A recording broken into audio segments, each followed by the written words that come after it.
Hey everyone, my name is AmyCMysteries, and we are here to play Penelope Pendrick.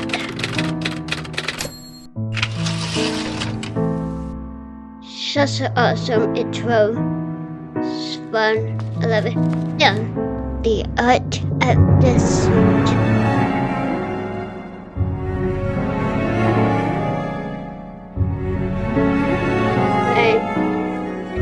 Sure, I played around with the volume and everything, so it's done. Okay. The game. Oh yes, classic detective, normal difficulties. The city closing game notes that deep chat. It puts a plot point in story, the chat list, and the season investigator high difficulty. This city involves a pencil and paper, not providing. But service head of like the Nancy games, amateur sleuth and master sleuth. And yeah, I'm definitely gonna go easy. Continue. Yes, let's learn. So let's play. So it's like I played the demo back in May, and so I don't know how much of the full game that I have. The demo is not in the demo. Anyway, so yeah, you just do that.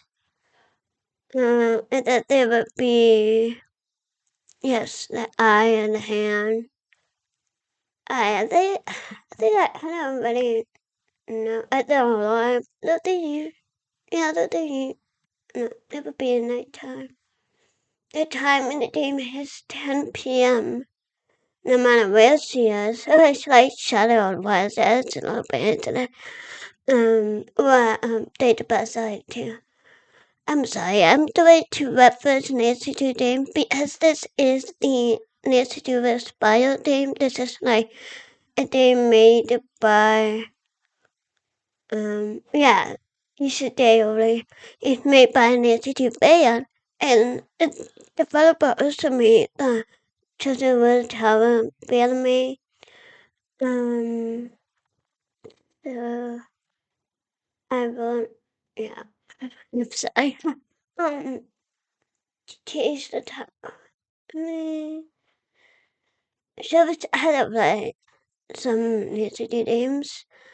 Yeah, it's note systems. Show you what is a question.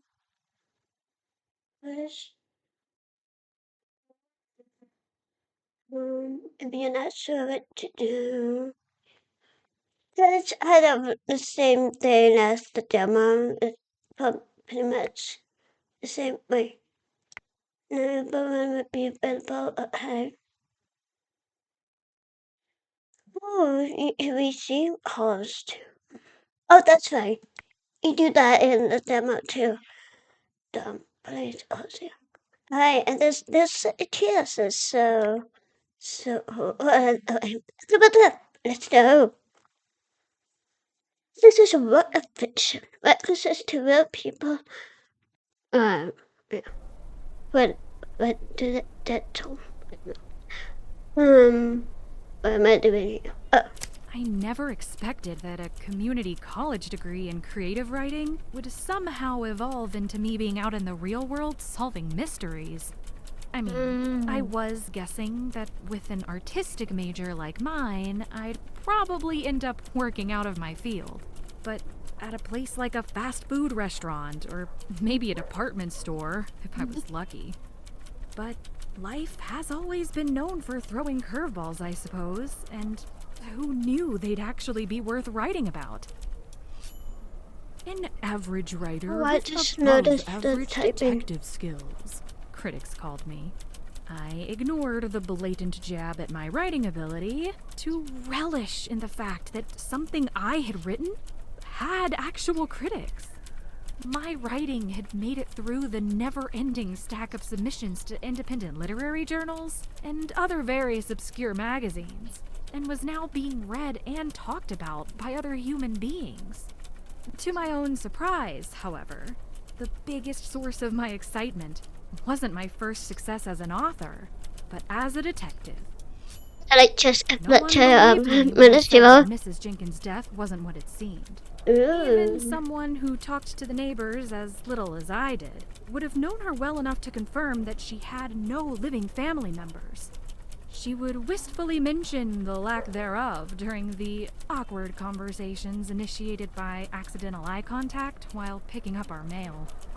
So when her body was found with a currently dated letter from the brother I knew to have been dead for 5 years, I knew something was off. It was all a bit too involved of an adventure to actually get into right now.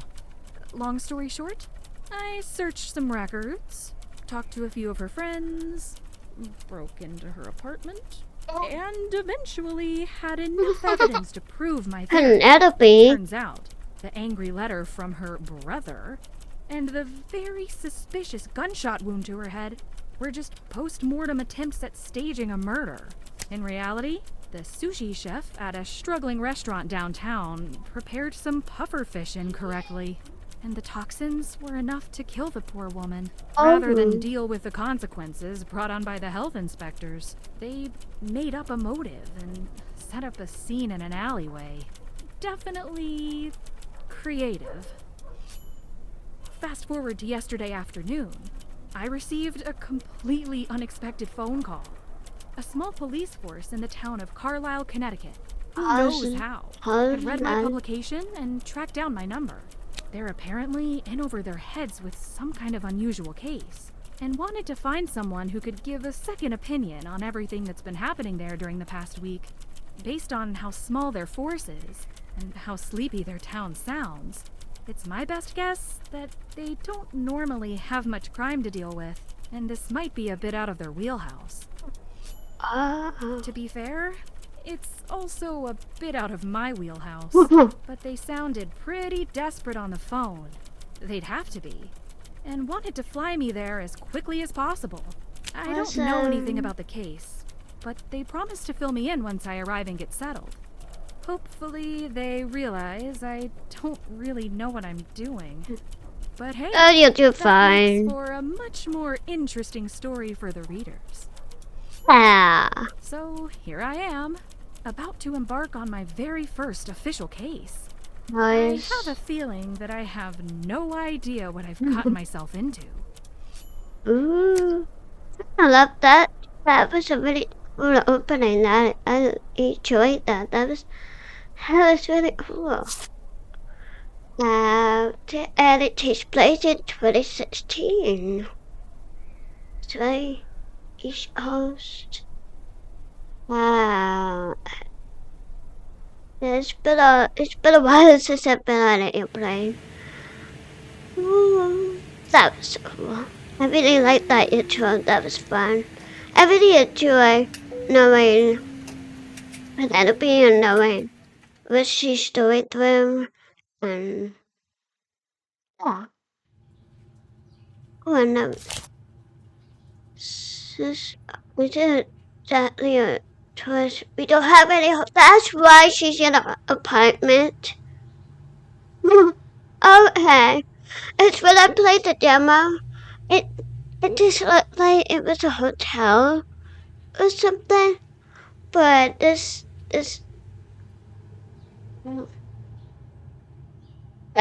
might be helping my own writing a little bit. Okay. Well, that was in the demo. Okay. They have whatever some random person is. I don't know. Anyway. Okay, so here. Penelope. $3. Oh, I did see. Bought it. I don't know. Ooh, bonus raining.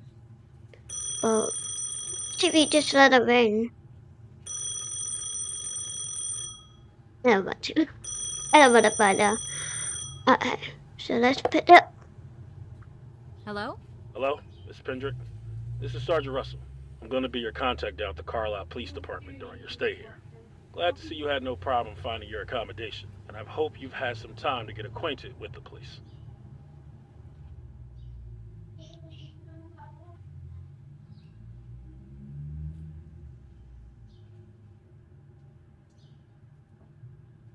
I don't know.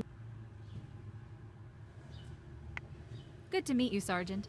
It really worked in our favor that you were able to fly up here on such a short notice. We knew it was a long shot, but it's only been a week and we're already losing our minds with this case. To put it mildly, the past week has been overwhelming. 3 people gone missing, one right after the other. Only a couple days in between each. Our entire department is 3 people, for crying out loud. We're not equipped to handle something like this. What we're equipped for is either graffiti related or have to deal with noise ordinance. 3 people in a week? All in this little town? We've never seen anything like it. The worst part is that there's so many unknowns. Our gut is telling us that these disappearances are connected. You'd think they have to be, right? But try explaining that to the county chief. Without concrete proof, he just sees this all as a whole lot of coincidence, and potentially not even a crime.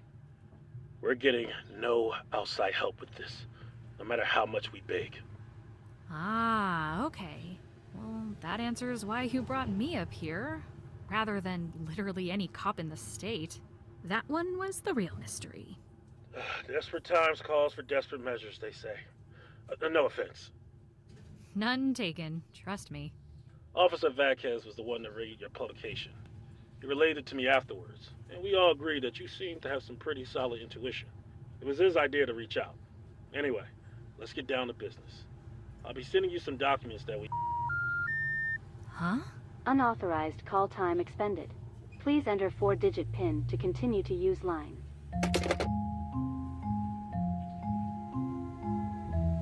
I'm gonna try to figure out this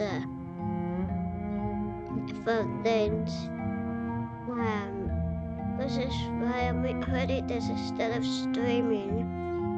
First of all, this might be better to record a playthrough because I don't want to have any spoilers. Any spoilers in the chat for those who happen to be playing and doing faster than me, apparently. Because I've seen people like that. I am one. Sometimes I'm late, so it's everybody can play their own game in their own way. This is fine. And you just turn the water, wash your hair, wash the hands. And this you do that too. Okay.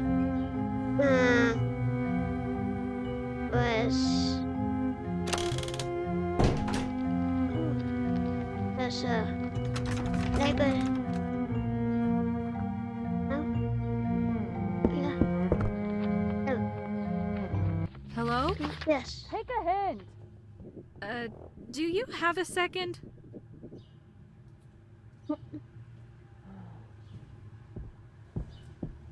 Fine. What? Who even are you? Actually, you know what? Don't tell me. You've already wasted enough of my time. I'm really sorry to bother you. I just have one quick question. Then I'll get out of your hair. Well, spit it out. What do you want? I just moved into the room next door and... My condolences. To both me and you. So rude. And I was kicked off the landline. It's asking for some kind of PIN to activate it again. If I tell you how that thing works, can we agree that this door is now permanently off limits? No, can't promise that, sorry. Unfortunately, I can't really promise that. Whatever. Then let's not drag this out. The phone code is 9, followed by your room number. 101, 9-101. Oh, see, was that really so hard? Hey now, don't try to fight me at my own game. You don't have the face for it. Hey, I never caught your name. Did I drop it? That exchange really brightened up my day. Yeah. But I love the developer sister. Her name is Stacy. Right, so 9 1 1. Let's look up to look at this. This is really dangerous. It's right on top of my bed. I mean, I don't even know if I sleep in that position. Let's do. Unauthorized call time expended. Please enter 4-digit PIN to continue to use line. So this was 9 1 Caller 1. authorized. What? This no, oh, here we go. The place here. So there we go, and you gotta dial man. I 7 2 8.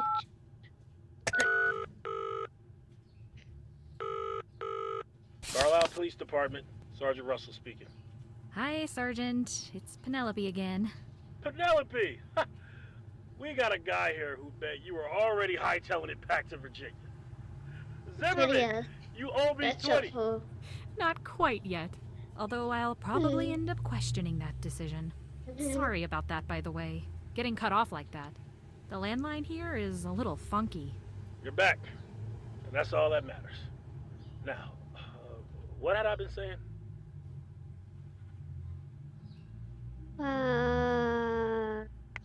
Something about documents, I think? Yes, right. Missing person reports we have filled out for the individuals. I'll be sending you some copies soon, so look out for that. These 3 people that went missing, what can you tell me about them? The first call we received concerned Mr. Gerald Cook. He's an older gentleman, late 60s, who owns a bookstore on Main Street. The second, more concerning call was from Mrs. Eileen Davies in reference to her son, Terrence. The boy had apparently not come home after school that day. He's only 15, which has really started to raise some red flags. Then, only 2 days after that, a third person was called in. The caller couldn't provide a name for the woman, only said that she's been coming to a specific diner for breakfast at 9 a.m. sharp every single day for years. This was the 3rd day in a row she hadn't shown, and the caller found this to be very out of character.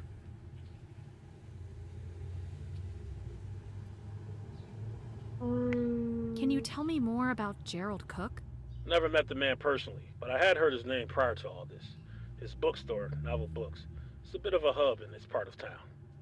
The place is practically a rec center for the entire population of Carlisle over the age of 65. In fact, it was one of those old timers that made the call at the crack of dawn to tell us that Gerald had to open up shop as usual and was nowhere to be found.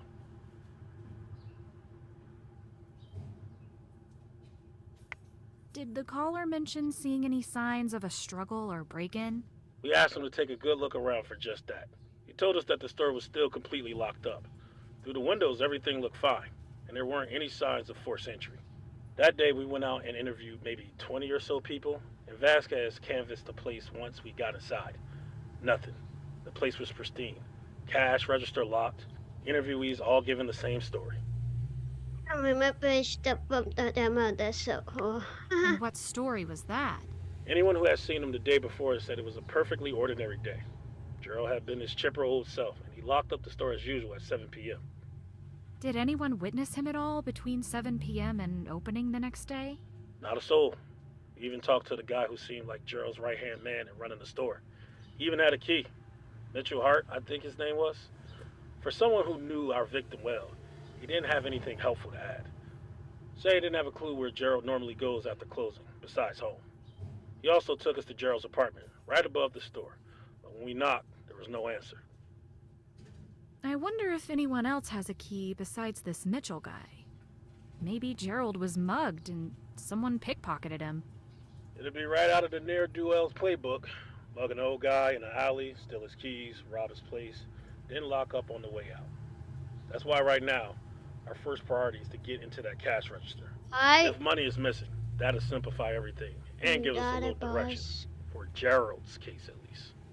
The address of Gerald's bookstore is 225 Main Street. Go take a look around for yourself. Main Street.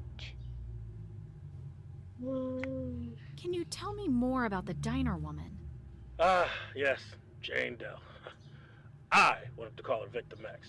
I thought it was catchy. But protocol. She's our Yep, shakiest case by far. Called in missing by a waitress just because she decided not to get breakfast at the Sunrise Diner for a couple mornings? No wonder the chief won't give us the time of day. But the waitress thought she had good enough reason to notify the police. So there must be something to it. It's true that she's genuinely concerned. Said that the very few times Jane didn't show over the past couple years, she leave little notes on napkins with the tip the day before. Not this time.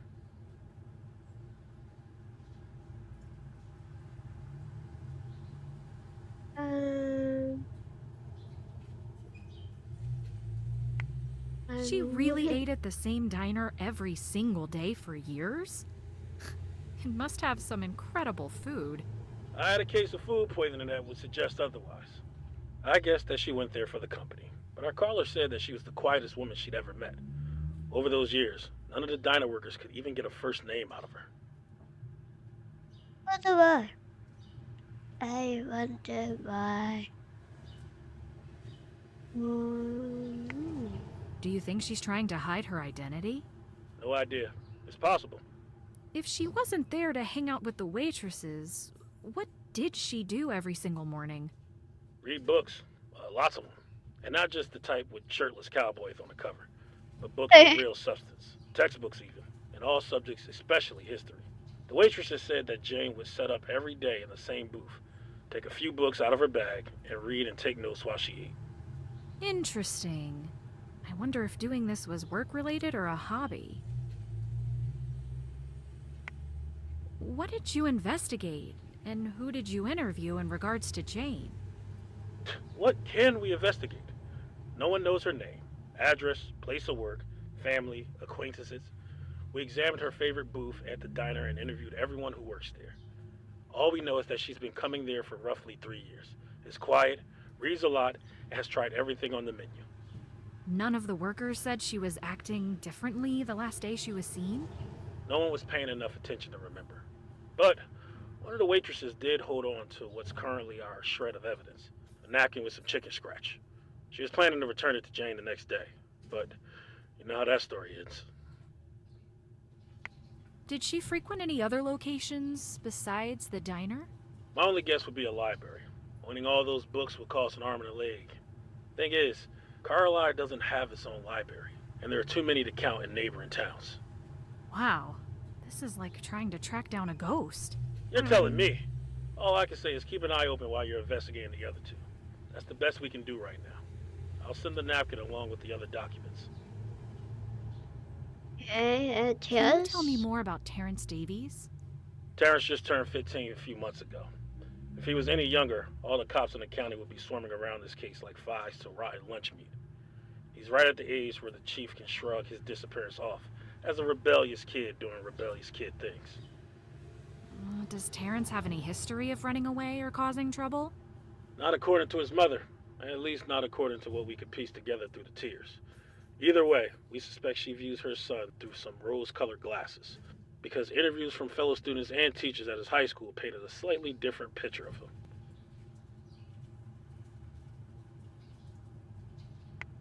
Does he get into trouble at school? It sounds like he's mellowed out some now that he started high school. He holds quite the impressive record for previous years, but his current teachers just described him as some disruptive class clown type, not some menace to society. What exactly has he done? You name it. He had a rebellious streak in middle school according to the school documents. Suspended multiple times. Never hurt anyone or anything like that, but played hooky a lot. Pulled the fire alarm once and also called a fake bomb threat in as a joke in the 7th grade. Okay then, I can kinda see where the chief is coming from. But even if Terrence is just falling back into old habits, we still need to track him down for his mother's sanity. And by extension, ours. Well, when and where was Terrence last seen? Teachers, classmates, and friends all said he left school at 3 p.m. with the rest of the kids. He told his friends he was going hiking, which they said was a regular thing he'd do. And no one has heard from him since.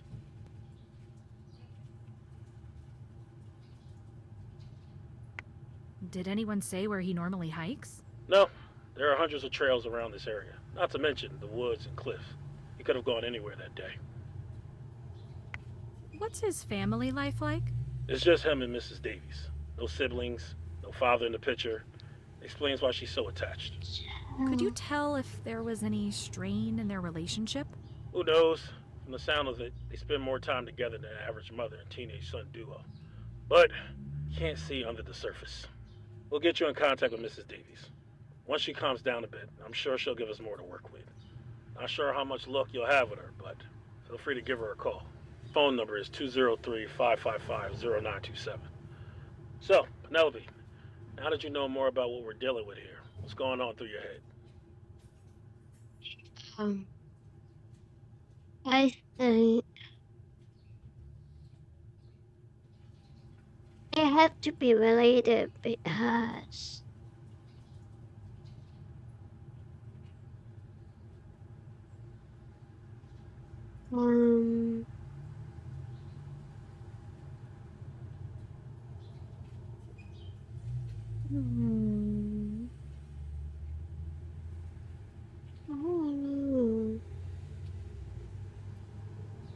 what did I choose this one? I don't think the disappearances are related, but these people are still victims of something. Gerald could have been mugged and robbed. Something could have happened to Terrence while he was out hiking. Maybe he got hurt or lost. And Jane... It's hard to say, but it definitely seems like she didn't plan to disappear. Interesting hypothesis. We'll see if it holds up. But first things first, keep an eye out for those reports we'll be sending. Thanks, Sergeant. I guess it's time for me to get out there and start playing detective. Good luck. Call us anytime. And thanks again for coming up here. Having a new nose around to sniff out leads might be exactly what we need. Wait, now we do it. I think. So 555. No, 2, 7. Terrence? Terrence, is that you? I'm sorry. Mrs. Davies? Oh, yes, this is she. My name is Penelope Pendrick.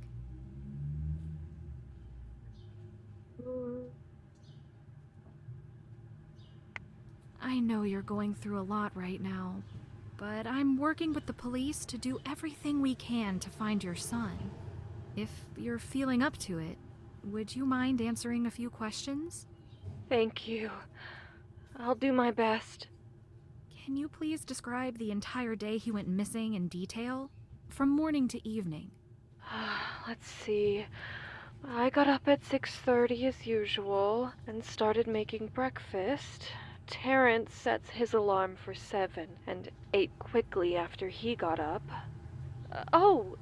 He had me sign a permission slip for some field trip, and then he gathered all his school supplies and left. As he was leaving, we argued about some stupid little thing. I think he had left his jacket on the floor.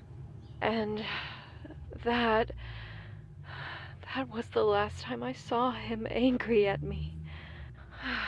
I just keep playing that over and over in my head and hating myself for it. I left work at 5, and he was out when I arrived back, which isn't too abnormal, but when he wasn't home an hour later, I started calling around to his friends' moms. He wasn't over anyone else's house. Then it got dark, and he still wasn't home. That's when I called the police. Thank you for sharing this with me. I'm sure it's not easy to think about.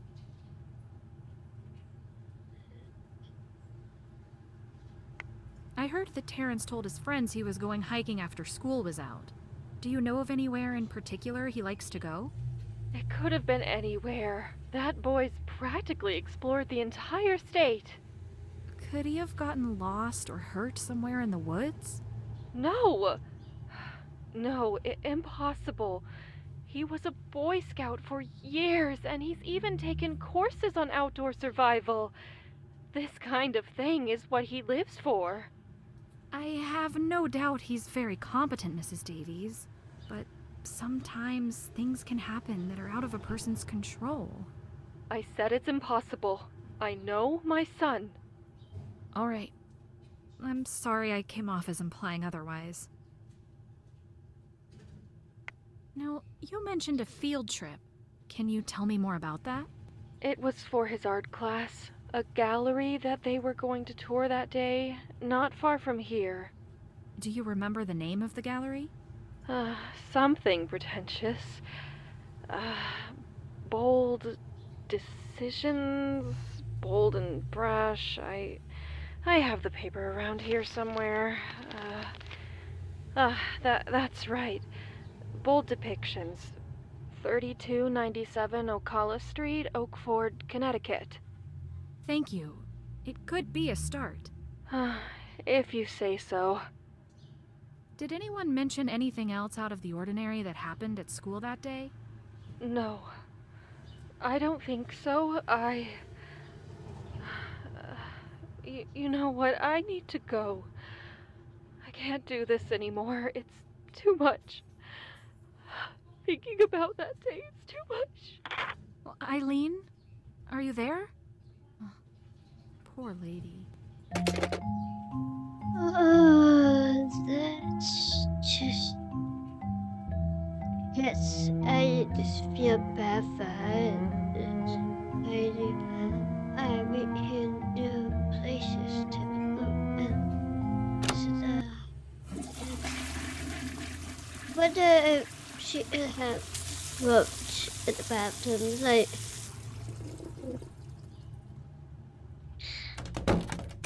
to know, but that's pretty hard to make her go to the bathroom. That's pretty fascinating. I so what else? Oh, you don't want to set the floor. Okay. Whoa! What happened here?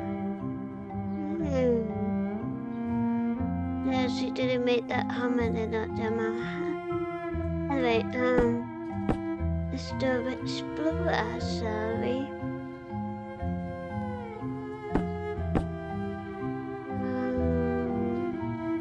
Here we go. Looks like no one is using this right now. Penelope is stealing.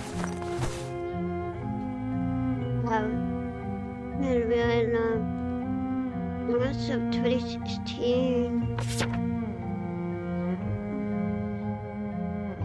Like the walls paint were alright here as long as you are paying the ratio the operating owner should go ahead and renovate whichever way your heart desires.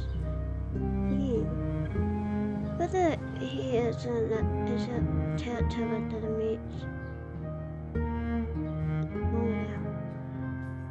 I could be wrong though. I could be mistaken. That is a brick wall. This right? Something about this shopping list is unusual. I'd better hold on to it.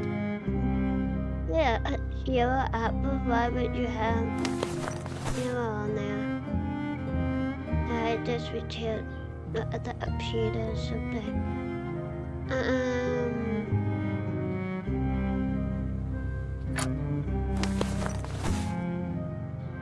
Yeah, wait. It did say Royal Siam. But there's 203. Let's go to 203. Wait, let's do this first.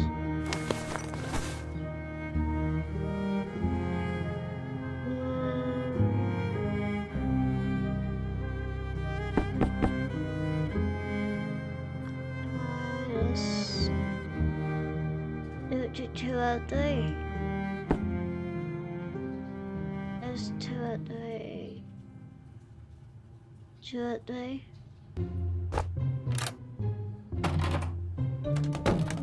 I'm gonna save here as I remember. I don't know. And I should probably like change some things in the demo. And I don't know. I don't know what to title it. What else? Yeah, that box of juice. Yeah, we got that. We got this puzzle. I was and how you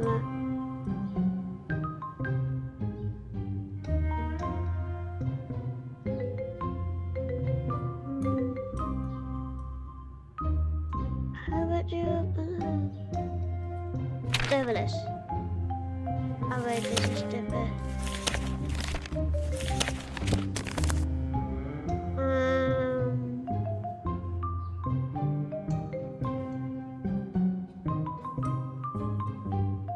Okay, this is something.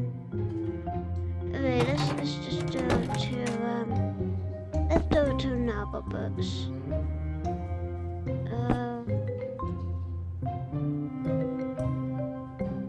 Yeah, let's do novel books. Yeah, the gallery. Hey, you! Excuse me. Excuse me.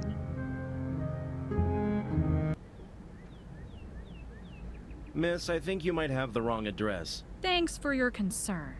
But no, this is... Sorry, let me rephrase. Bookstores, generally speaking, are for those who can read. What? The front door. There is a sign that states in perfect English that this store is closed.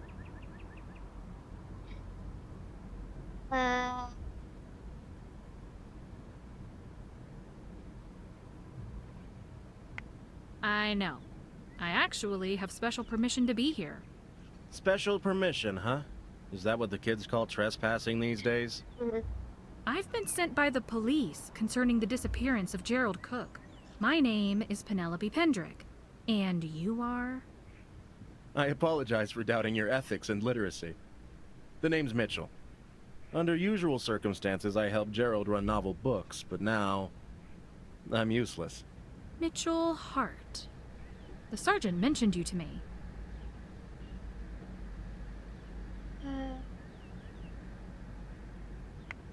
Conversely, having someone who knows Gerald well will be much more useful than you realize. You'll have plenty of chances to help us. I already told them everything I know, which has clearly led nowhere. Can you describe to me the last time you saw Gerald that day? Like I told the cops, it was a completely normal day. I was sitting here for an hour or so before closing time, and then at 7 o'clock to help corral any stragglers out of the store. I said goodnight to Gerald, who was doing the usual nightly organizing and pencil pushing, and headed home. So he wasn't acting unusually in any way? Not at all. Albeit the store was having a busy streak, which kept Gerald pretty occupied. So no downtime to shoot the breeze. Okay. Thanks for the information. Would you mind if I asked you some more questions? Ask away. We can talk to him a lot of stuff. What do you usually do to help Gerald run the store? Sit in this corner all day? Not even kidding. If a customer has a question on where to find something, I locate it for them on the shelves. I also give suggestions of good reads based on what kind of genres they're looking for. Classics, thrillers, historical fictions, how-tos, you name it. Do you have a job besides this? It sounds like you spend a lot of time here. Technically speaking, I work in an insurance agency, but the past few months they've been cutting my hours. I used to spend time here to relax after work, but when my job situation started to go downhill, Gerald offered to take me on as a part-time employee. Wow, that's really generous of him. Gerald's just a genuinely good-hearted person, who are unfortunately becoming a dying breed.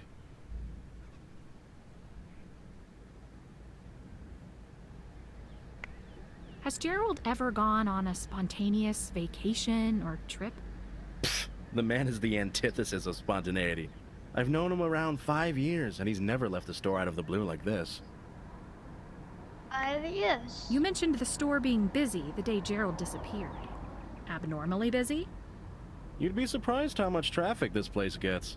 A day like that happens at least twice a week. Gerald sounds like a real business mastermind running such a successful little mom-and-pop shop. I wish he were here. He'd get a kick out of being called a business mastermind. He's not a businessman at heart, but he's got a way of making everyone feel like family. It's like he runs a community center, not a bookstore. The day Gerald went missing, what did you do that evening after you went home at 7 p.m.? Probably thawed some frozen dinner and watched TV. The new episode of Crypt Diggers would have been on at 8, and then I normally go to bed at 11. Would it be okay if I took a look around? Go right ahead. The cop here only did a quick walkthrough. Didn't seem very thorough. I went to GTA movies as well, but it's situation the drama, so I know what to expect. And there's books. It's at the period of Darknoon. So Darknoon as well. I don't always read these games, but it's just a puzzle. You can't do any of them. I love just puzzles. But that's just 11 minutes. Yeah, but that you play it says.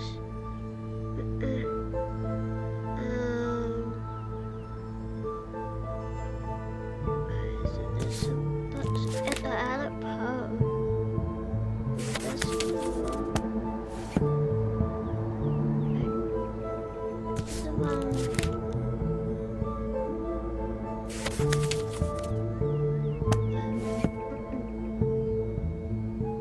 Wait, there was a mountain bike class.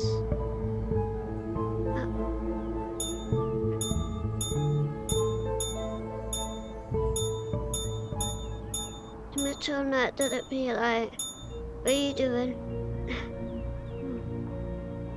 Really? Oh. And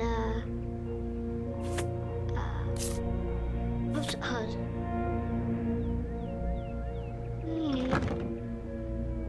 It's locked.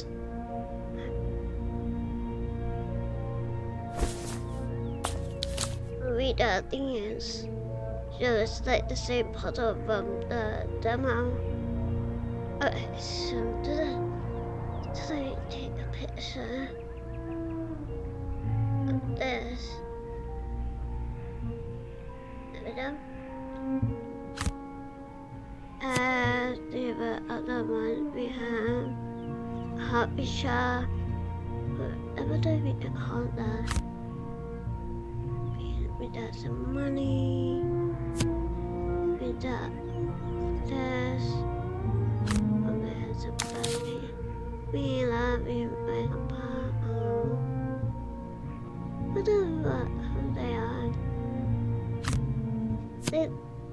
Wait, they're the colors. What's up to do? But the task was shot.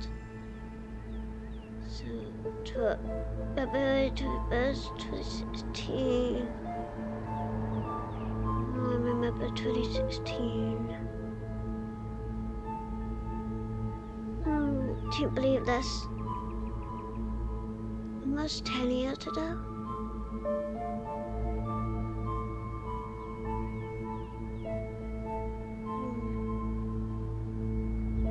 Where is it?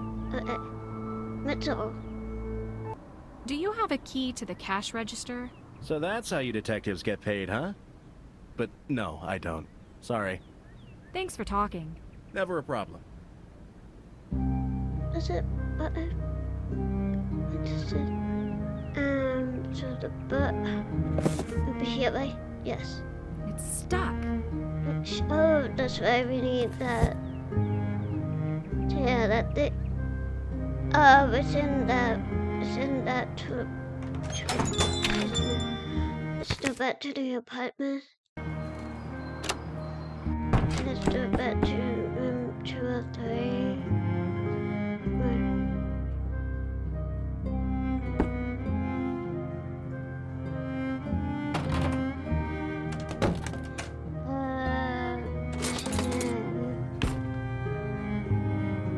Wait, hold on.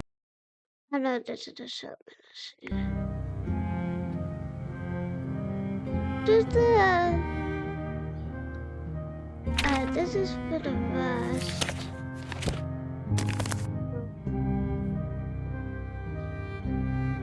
Notes. I mean, go ahead and go to That's not done yet. explore my room. That's not done yet. That's not done yet. I did this. I haven't done that. That's not done yet. This. Probably. That's not done yet. Yeah, I haven't done that. I love that. I don't have questions.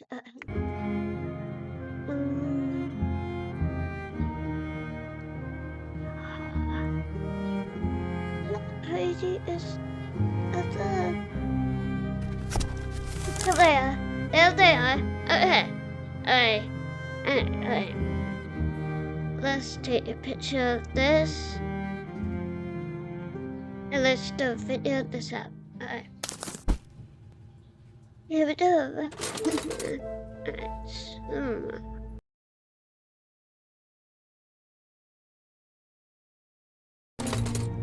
Position number 1.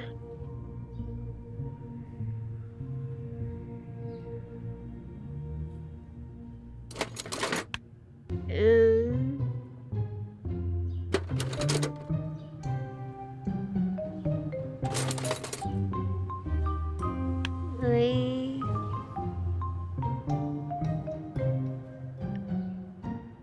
One.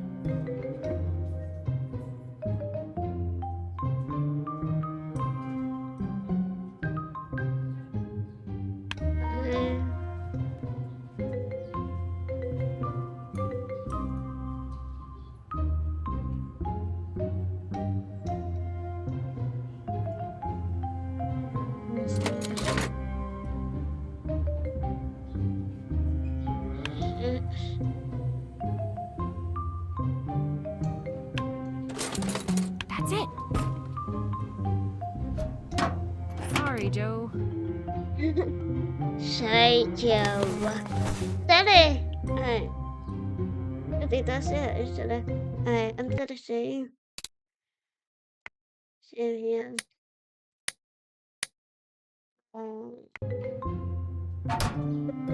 Then we hammer.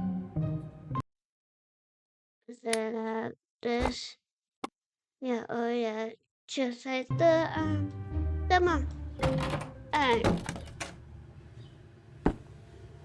This is fun. Okay.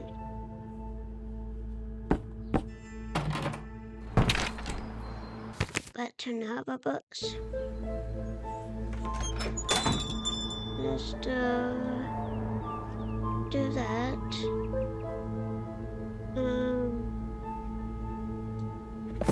Let's rest this shot.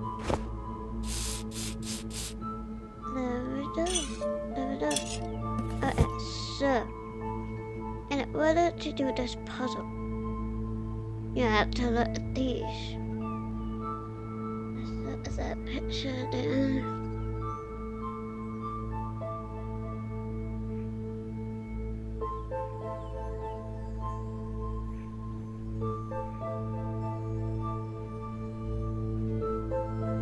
Right.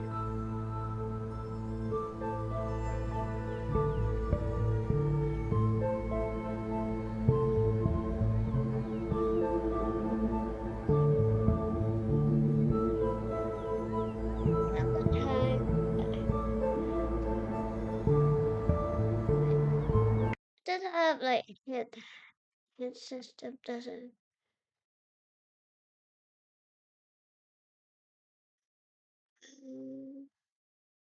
This is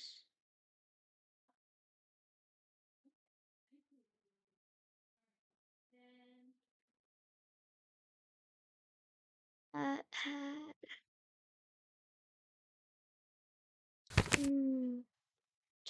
okay, I have an explorer. That's not done yet. Okay,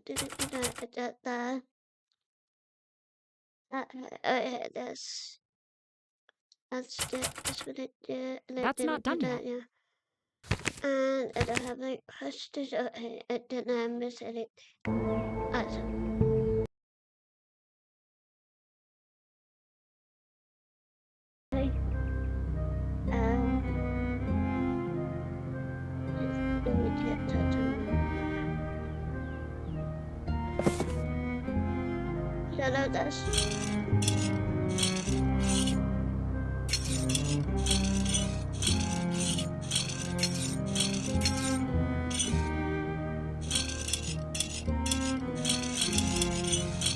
Process of elimination. I'm sorry, I don't understand the puzzle. I don't understand it. I'm sorry. I don't understand what I was supposed to be doing. It was confusing me, and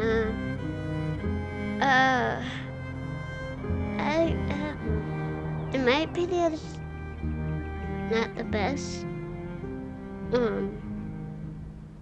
So I just do process of elimination. So the same here.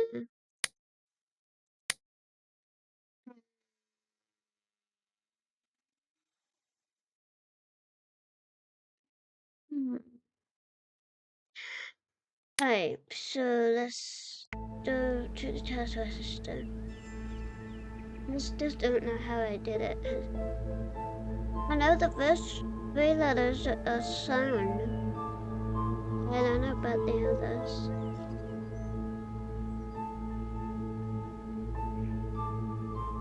It's crazy. Okay, so that goes to here. Well, looks like we can rule out a robbery. Yeah, we rule out robbery here. Okay, that does not look like it's at nighttime. Everything okay? You look a little grim. I took a look inside the cash register. Whatever happened to Gerald didn't involve a robbery. Are you saying that someone out there targeted Gerald because of some personal vendetta? That's insane. That'd be like going after Santa Claus. We don't know that at all. We've only just ruled out one possibility. Did you notice that Gerald's coat is still here? Sure, but it's been unseasonably warm. Not really coat weather. Well, it's not the coat I'm worried about. It's that his wallet is still in the pocket, with money and his driver's license. Oh, well, this isn't great news. I'm sorry. Try and stay positive, okay?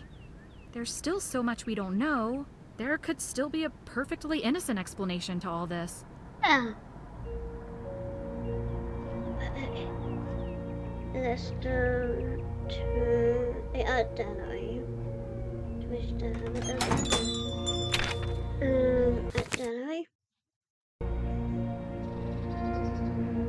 Let's do. Welcome to Bold Depictions, miss. Can I offer information on a particular piece, or provide a guided walkthrough? Thank you. Maybe some other time. I am actually here on behalf of the Carlisle Police. Would I be able to speak to the owner of this gallery? Oh, yes. You're looking at him. Colin Ellison. Pleasure to meet you. How can I help? I'm Penelope Pendrick. I'm sure you've heard of the investigation of the recent disappearances here in Carlisle. I have reason to believe that one of the 3 missing people was here the same day he disappeared. Yeah. And?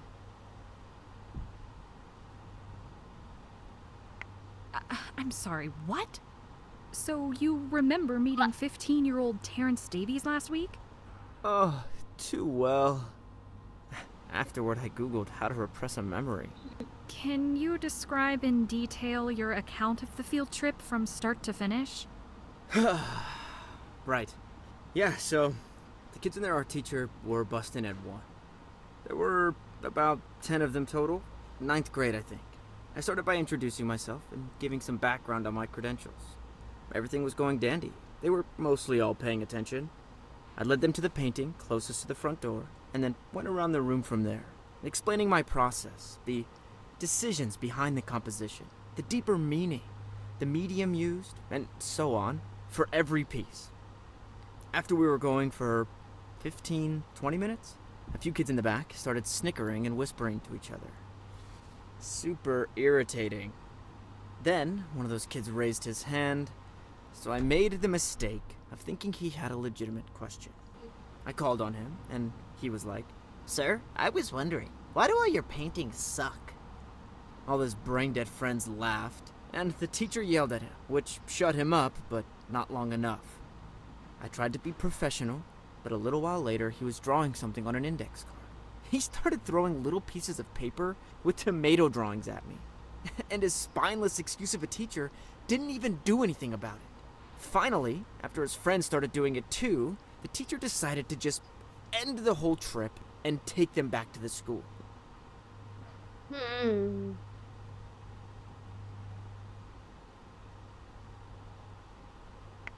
Okay, you have to admit, the tomato thing is kind of funny. Sure, it was frustrating in the moment, but kids do dumb things like that all the time. It's normal. Looks like the police hired a literal 10-year-old to solve their case. What else do you think is funny? Toilets? Boogers? All I'm saying is that you should take all this with a grain of salt. They're just goofing around, not attacking you personally. That's easy coming from someone who clearly hasn't poured their heart and soul into anything. You haven't spent years and thousands of dollars to learn about every aspect of a trade.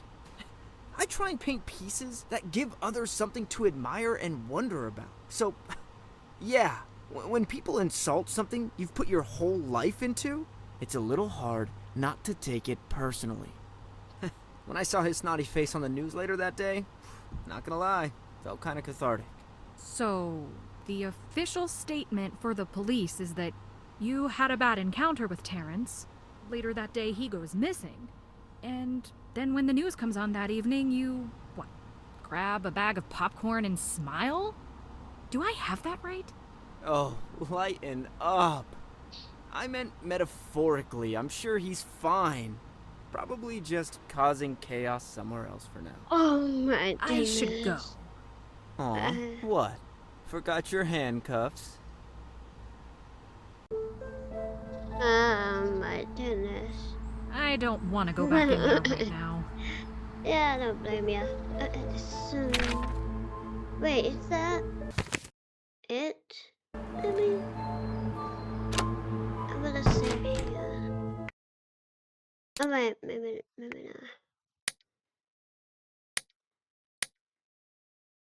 I don't want to quit game yet. So, yeah.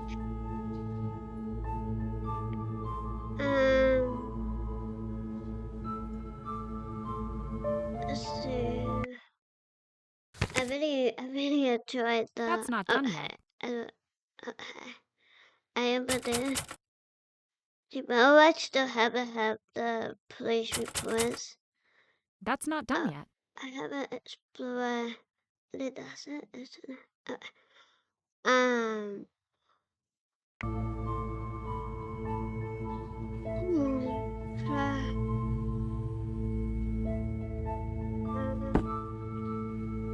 So there's nothing else for me to do here.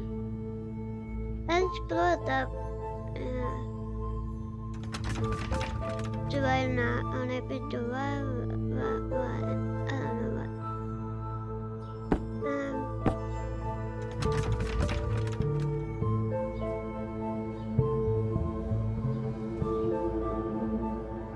Sometimes the navigation could be I don't want to.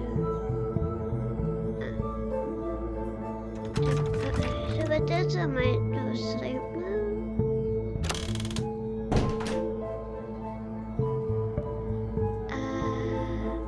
What time is it?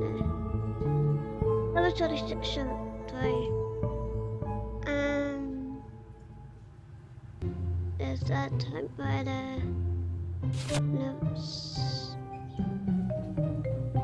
Yeah, this is not late for me too, but that is that.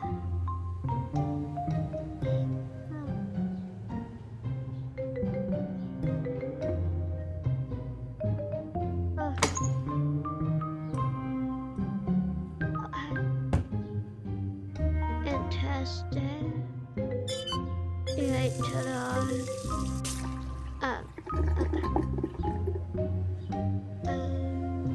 Oh, that's right, I haven't looked at the pizza.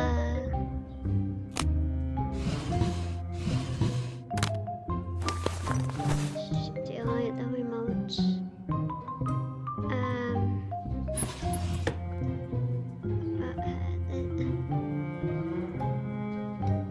That's all right. And the TV. I need something for this. I need something for this. I just I know. need something for this. Not the TV. Okay. Are we living in 2016 or in 1960? I think we call the police, but is that what we do? Or do we order pizza?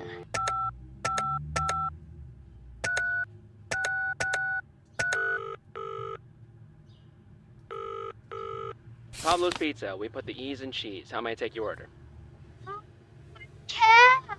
One large pepperoni pizza, please. Got it. One large pepperoni pizza. Will there be anything else? Nope, that's all. Pickup or delivery? Delivery. The address is 10 Ramridge Road, Carlisle, Connecticut, 06501, room 101. Oh, you must be Miss Pendrick. I have a note in the system here that says your tab is being covered by someone named Wesley Russell. Ooh, awesome. Now's your chance to go crazy. Order 10 pizzas. Order the Super Duper Slurp. Order the 50-count chicken wings. We have a meatless option if that's your thing. Yeah. I don't think Sergeant Russell would appreciate that. Yeah, you gotta shoot your shot. Alright, your order will be delivered in approximately 30 minutes. Great. Thanks. Stay saucy. Stay saucy. Love that.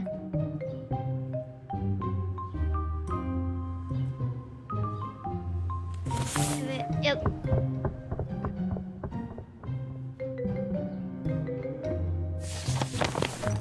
We have the pizza. Oh wait, that might be the where's my pizza? It does not yet. Okay. This is the yeah, the missing puzzles reports. But then you have to go to the next day. Okay, so Jared last contact is at the night before 7/13/1946. Long, blue, 5'10", taller than me.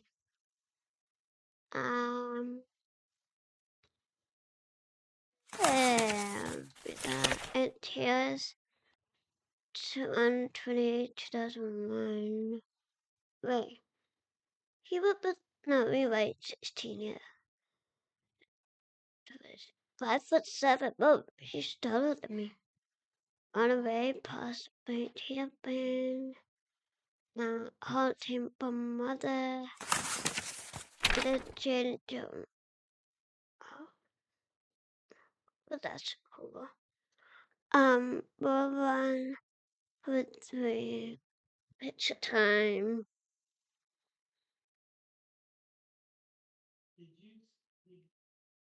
Yeah. So we don't know much. How would you know the height if you don't know anything about her? Oh, it is. Okay, never mind. I wouldn't. Yeah. That's cool. That's really cool. So we hold the shadow now. So 5, 5, 5, 7, 2, 8, 3.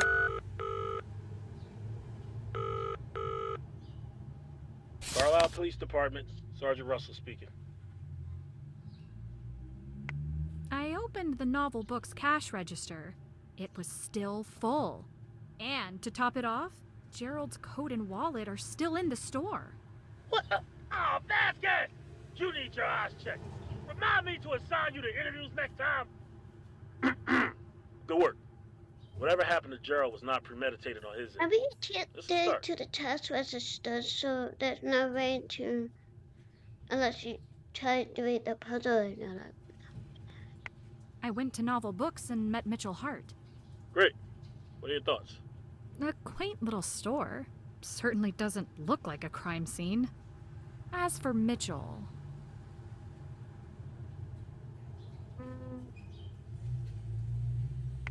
I feel like there must be more he's not disclosing to us. I don't know, I just wonder if there's more to him than meets the eye. Let me know if you find any solid context to back this up. But until then, I'm not ready to pass judgment based on a feeling. Yeah. I got to chat with Eileen Davies. She was only willing to talk for so long, but I did learn that Terrence attended a field trip to an art gallery the day he went missing. She gave me the address, so I went to check it out, and... oh boy. Did something happen? I met the owner, Colin Ellison, and asked him about the field trip. According to him, Terrence was kind of a terror during the tour. Colin was generally spitting venom while he recounted what happened. And to put the cherry on top, he described seeing Terrence on the news later that day as cathartic. That's concerning. Did you get the impression that Colin could be physically violent when angry? Or is he more bark and no bite? I love that you did options. I love how you can just choose which one, not like medicine when you like talk a lot. Anyway, sorry. I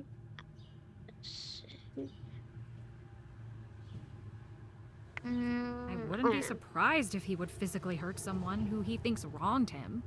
He seems to hold a lot of hate over little things. Either way, keep an eye on him and see if you can find out more. Thanks for talking. Keep us updated. Awesome, so... Here's your order. Have a good one. Thanks. You too. Awesome, we get pizza! Oh, that is so cool. No way. No way. Hey. No way. But that was dinner time, so let's do it.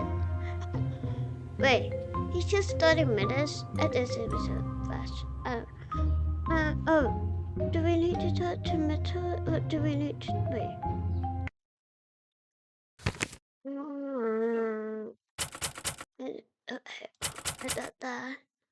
That's not done yet. That's not done yet. Do I need to do better? Wait.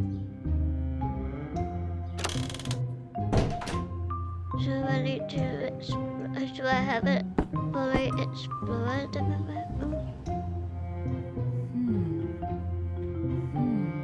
Oh, you can't do a second chance. Why can't we do that? Okay.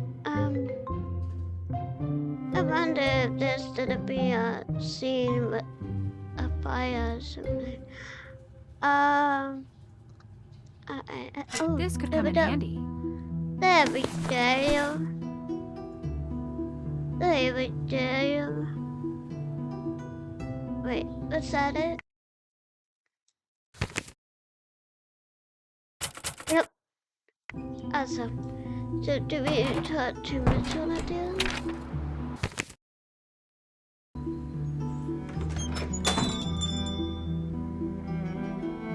Yes. Any news? Nothing yet. No? Oh. How was Gerald's health?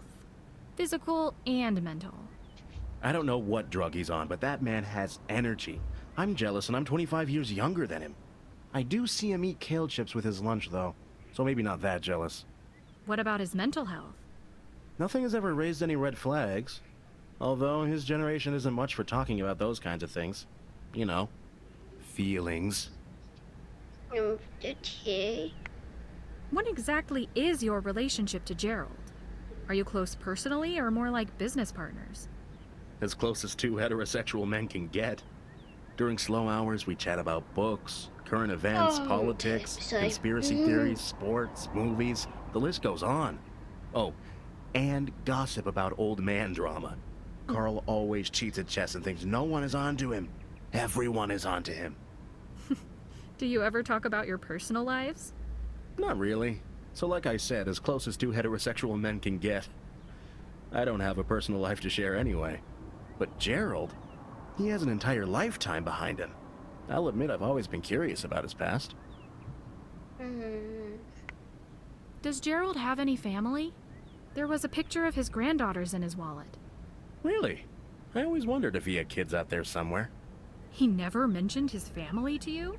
That seems odd. 5 years. Maybe to us, but Gerald's naturally a very private person. Not in an intentional hiding information kind of way. He just steers away from topics like that.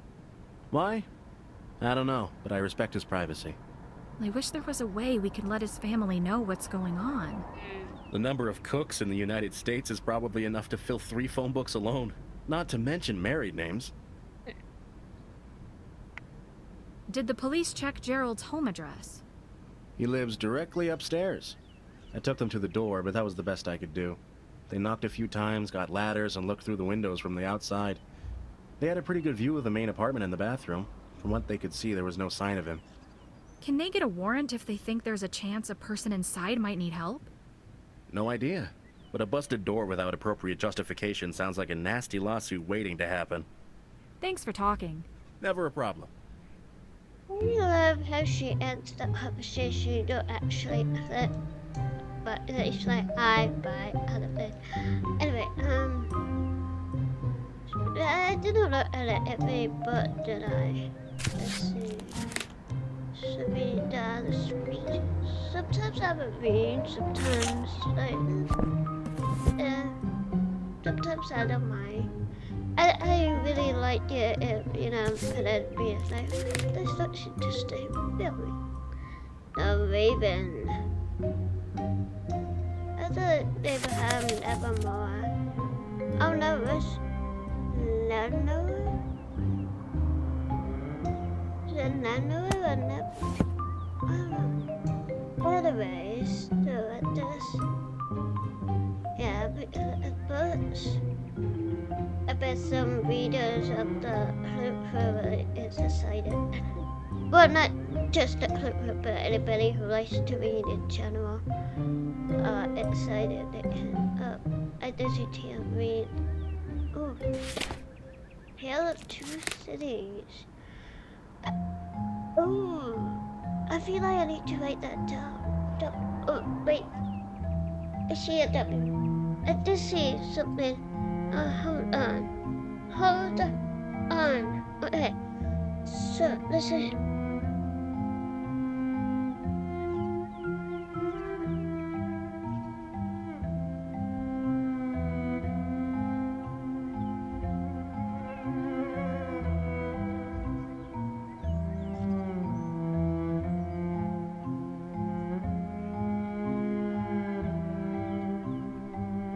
I need to write the page number.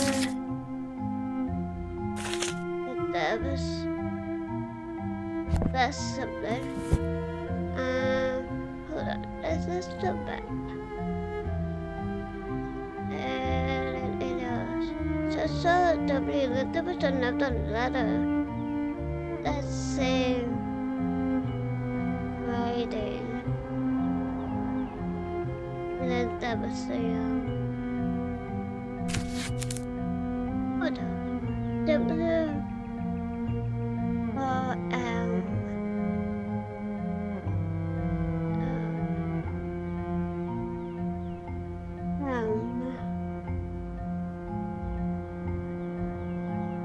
And this is. I don't know what this is.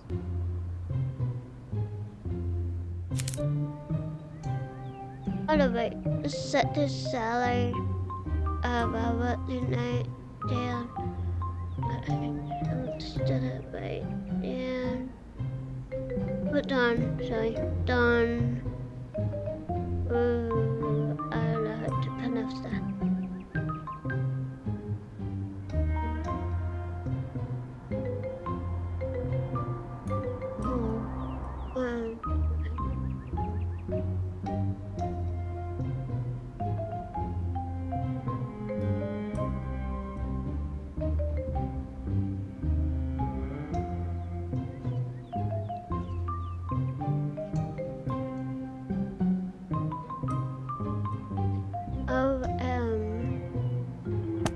personal,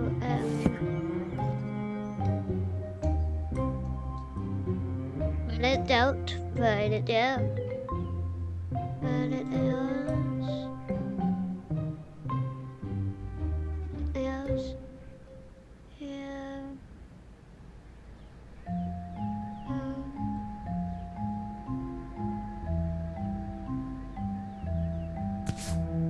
Small towers of Penelope. A famous artist visiting a very not famous town for such a long time is pretty unusual. Gerald seems very interested in this. Huh. Sorry, didn't know. It's very interesting. I think that's all.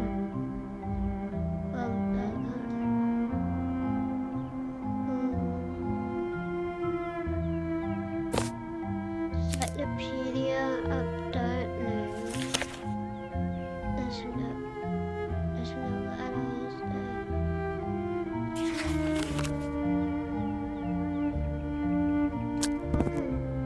This one didn't have a letter.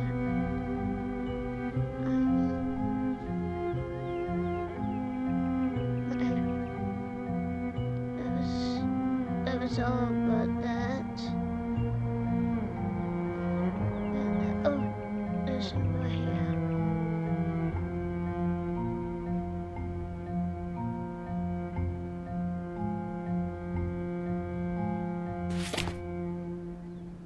Those illustrations. There's another one.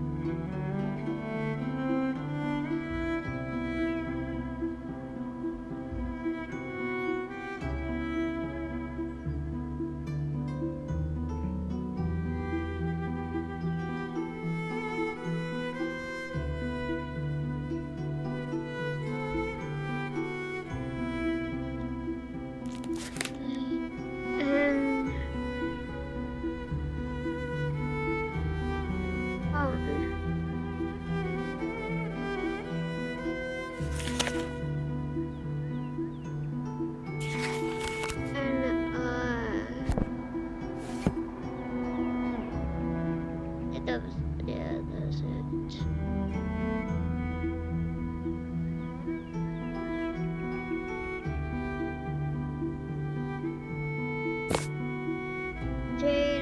it.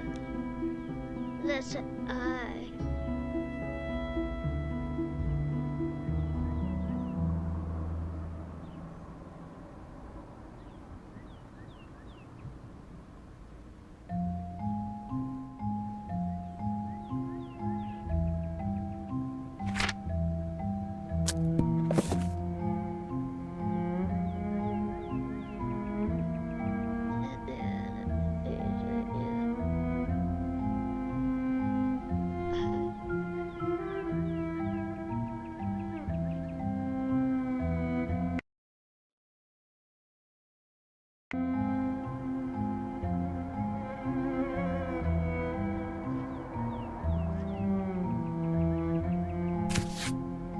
Methods of speeches.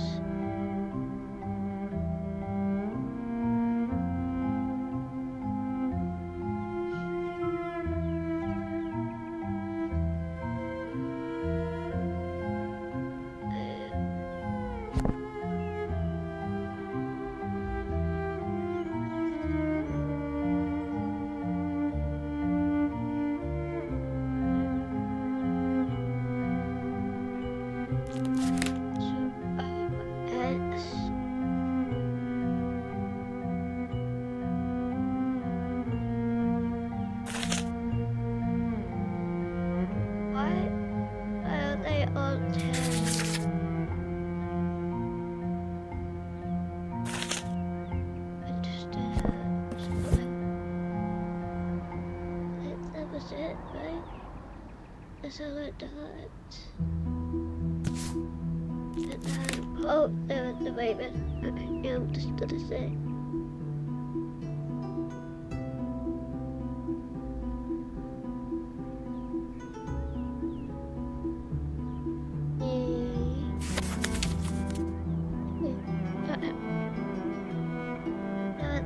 dot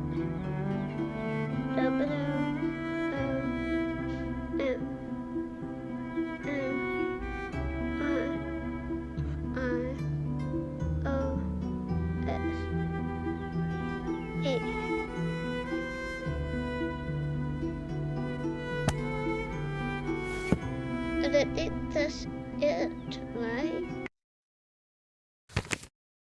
That's not done yet. No? Oh, maybe it's because I haven't been in there yet. Do you use a It screwdriver? doesn't work. I don't know. Oh, I didn't do this yet.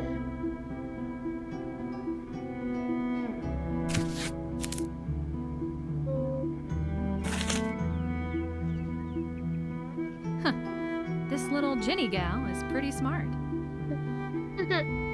Wait. What's this young dog by the name of Jenny? She was maybe 6 years old at the very most polite part of it. But the most polite part of Jenny was a dear little girl.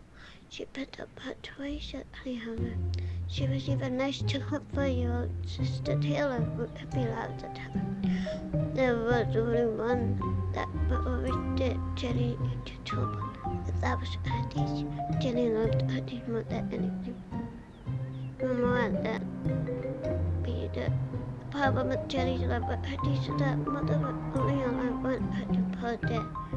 Never be over mealtime. The time was full in the afternoon. Jenny's tummy was beginning to move before want of Auntie. But mother would definitely not allow it an hour before then. So Jenny thought and came up with an idea. The Auntie job was put on the countertop up in the kitchen where mother was beginning to clean pots and pans for preparation for Auntie. If Jenny heard somehow that mother out of the kitchen, she knew she was sneaking up quickly to answer her fiancé. But how to help such a task? First, mother began hunting almost nothing to pull her away. Nothing. Except bullets.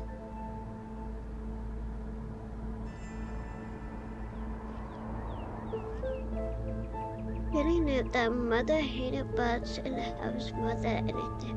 It would stop whatever she was doing to dispose of them. Excited by her clever plan, Jenny ran to her bedroom where she took her electric toys, pulled up the put this toy spider out of her toy chest. Oh my goodness, why? Why, Jenny, why? She then tiptoed to the bathroom of her house, which was used for storage. On an old table with peeling paint, Jenny carefully positioned the spider. Next to her father stacked the roll newspapers. When he put away to the kitchen, Jenny said, Mother, there's a spider. Mother's wrapped the lights on the wall. It turned off towards the bathroom. With a lot of determination, but lightly, quickly, smooth. Jenny wrapped the downstairs, stepped into her pocket.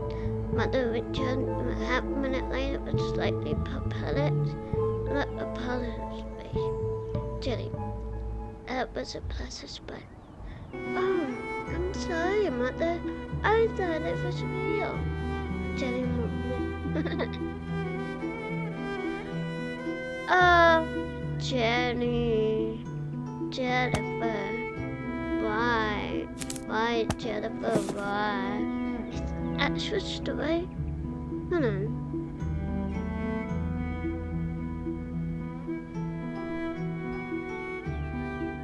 What was the title?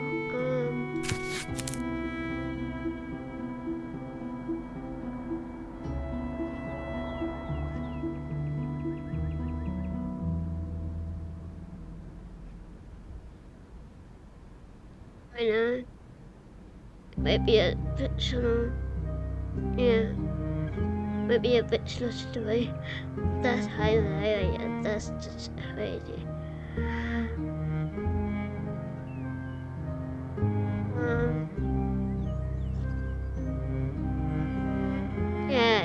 that says made up story, but I love it. I love it. That was fun. There's another one. What's the flowers. Flowers. Okay. That's pretty cool. Now, explore. Let's see about. Oh! So, does that mean I have to go to the second day of the day? Let's see. I know it's early, but I could really go for some sleep. I'll get back to work tomorrow. Sounds like a plan. Oh, yeah. Oh, hey, we done with the people now. Yeah. So, okay. Let's do. It's getting late. I should finish up what I'm doing. Wait. I'm trying to find my room. Okay. And now I can do. Yeah. 9:02. Let's. Wait, where's the pizza? Do I still have the pizza? Just. Anyway. Let's get some rest. Let's do. Wait, oh, there. Okay. Let's do with 6:30 p.m.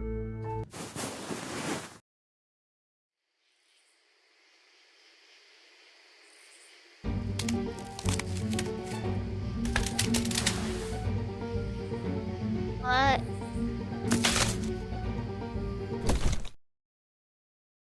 Italian jet scene. Oh no. Alright, let's try it in. Oh, do I have to set the alarm again? If I want to set the alarm, I need to press the alarm button. Okay. Let's do it 6:30 and set.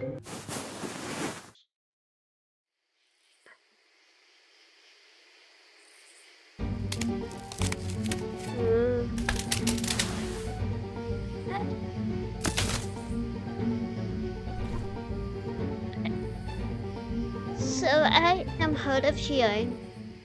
I would not have heard that in the middle of the night. But I would have a hearing that I take down, so I would be able to hear it. That's crazy.